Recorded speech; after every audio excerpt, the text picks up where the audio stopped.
Hi friends, welcome to Srini world. ఈరోజు వీడియోలో మనం చూడబోతున్నాము మల్టీ దాల్ దోశ. డైలీ తినే దోశలు బోర్ కొట్టినా, దోశ పిండి లేకుండా దోశ తినాలనిపించినా 2-3 గంటలు టైం ఉంటే సరిపోతుందండి. ఈ దోశ తయారు చేసుకోవచ్చు. దీనికి ఫర్మెంటేషన్ చేయాల్సిన అవసరం లేదు, ఈజీగా తయారు చేసుకోవచ్చు, టేస్టీగా ఉంటాయి. ఆలస్యం చేయకుండా వీడియో ప్రాసెస్ ఏంటో చూసేద్దాం. ముందుగా ఒక బౌల్ తీసుకొని 1 కప్పు పెసరపప్పు యాడ్ చేసుకోవాలి. అదే కప్పుతో 1 కప్పు కందిపప్పు, 1 కప్పు మినపప్పు. ఈ పప్పులు 3 కప్పులు అయ్యాయండి. సేమ్ కప్తో 3 కప్పుల రైస్ యాడ్ చేసుకోవాలి. ఇలా రైస్ పప్పులు యాడ్ చేసుకున్న తర్వాత ఇందులో 1 టేబుల్ స్పూన్ జీలకర్ర, 1/2 టీ స్పూన్ మెంతులు యాడ్ చేసుకొని వాటర్ యాడ్ చేసి 2-3 సార్లు వీటిని బాగా వాష్ చేసుకోండి.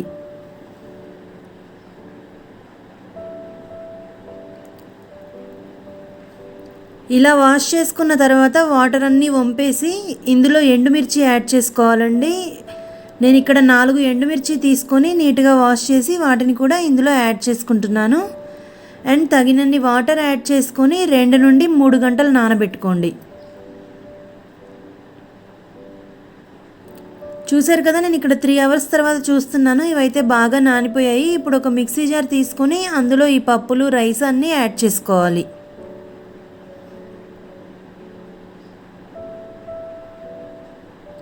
నేను ఇక్కడ పెద్ద మిక్సర్ జార్ యూజ్ చేస్తున్నానండి. మీరు చిన్నది తీసుకుంటే బ్యాచెస్ లాగా వేసుకోండి. ఒక చిన్న అల్లం ముక్క తీసుకొని ఇలా కట్ చేసుకొని యాడ్ చేసుకోవాలి. అండ్ 2 పచ్చిమిర్చి, 2-3 రెమ్మల కరివేపాకు మిక్సీ వేస్తాం కాబట్టి ఫ్లేవర్ బాగుంటుంది. పిల్లలైనా తీసి పక్కన పెట్టకుండా ఉంటారు. And 1 teaspoon salt add చేసి కొద్దిగా వాటర్ యాడ్ చేసుకొని ఫైన్గా మిక్సీ వేసుకోండి. ఈ పిండి ఎంత వీలైతే అంత మెత్తగా మిక్సీ వేసుకోవాలండి. వీడియోలో చూస్తున్నారు కదా, ఇక్కడ నేనైతే చాలా సాఫ్ట్గా మిక్సీ వేసుకున్నాను. ఇప్పుడు దీన్ని ఒక బౌల్లోకి ట్రాన్స్ఫర్ చేసుకోండి. ఇప్పుడు ఇందులో మరికొద్దిగా వాటర్ యాడ్ చేసుకొని సాల్ట్ తక్కువ అయితే అది కూడా యాడ్ చేసుకొని బ్యాటర్ని బాగా రెడీ చేసుకోవాలి. వీడియోలో చూస్తున్నారు కదా, కన్సిస్టెన్సీ అనేది బ్యాటర్ది ఇలా ఉండాలండి, మరీ గట్టిగా ఉండకూడదు. ఇలా బ్యాటర్ రెడీ చేసి పెట్టుకున్న తర్వాత ఇప్పుడు స్టవ్ మీద ఒక ప్యాన్ పెట్టుకోవాలి. నేనైతే ఇక్కడ నాన్ స్టిక్ ప్యాన్ యూస్ చేస్తున్నాను. మీరు కావాలనుకుంటే ఐరన్ తవా అయినా యూస్ చేయొచ్చు. ఈ ప్యాన్ బాగా హీట్ అయిన తర్వాత ఒక ఫుల్ గరిట పిండిని తీసుకొని దోశలాగా పలుచగా రుద్దుకోవాలి. మీకు ఈ దోశలు మందంగా కావాలి అనుకుంటే మీరు పిండి అనేది కొంచెం గట్టిగా ఉంచుకోండి, పలుచగా కావాలనుకుంటే లూజ్గా మిక్స్ చేసుకోండి. ఇప్పుడు ఈ సైడ్స్ అండ్ మధ్యలో కొంచెం ఆయిల్ స్ప్రింకిల్ చేసుకోవాలి. ఇది 2 వైపులా బాగా ఫ్రై చేసుకోవాలండి.